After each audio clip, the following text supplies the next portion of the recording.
दूसरा से रचैले रे हमरा संगे ते तो प्यार शादी दूसरा से रचैले रे।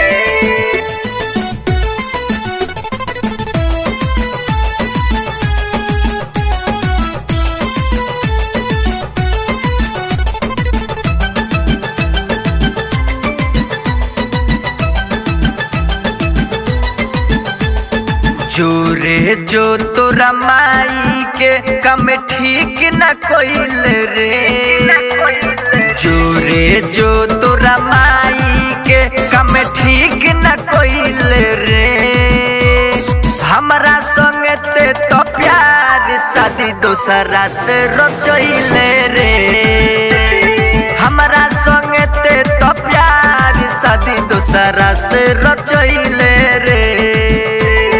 जोरे जो तोरा माई के कम ठीक न कोइल रे जोरे जो तोरा माई के कम ठीक न कोइल रे हमरा संगे ते तो प्यार शादी दूसरा से रचैले रे हमरा संगे ते तो प्यार शादी दूसरा से रचैले रे।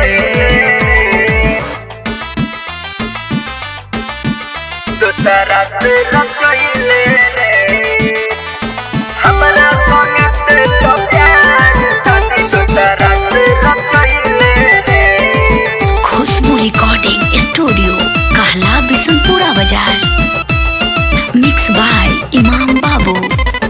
का कमी रहे प्यारी में हमारा के भूल गईले रे लागल बायोगिया दिल में हमारा तन्हा को के गईले रे तन्हा को के गईले रे। का कमी रहे प्यारी में हमारा के भूल गईले रे लागल बायोगिया दिल में हमारा तन्हा को के गईले रे। जियते बानी जियते जी हमर चिता जलैले रे जियते बानी जियते जी हमर चिता जलवले रे।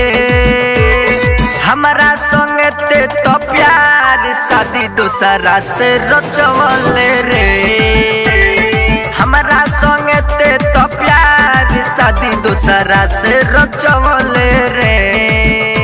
रचैले रे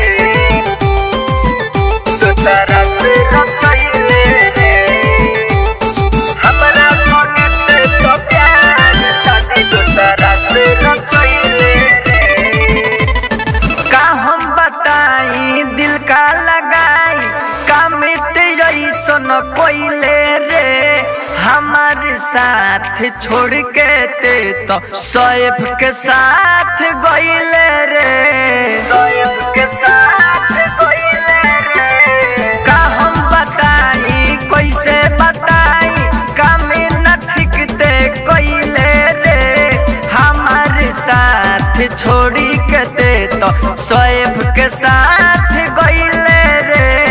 गुड्डू इमाम कहलते भुलाई गईल रे गुड्डू इमाम कहले भुलाई गईल रे। हमरा संगे ते तो प्यार शादी दूसरा से रचैले रे हमरा संगे ते तो प्यार शादी दूसरा से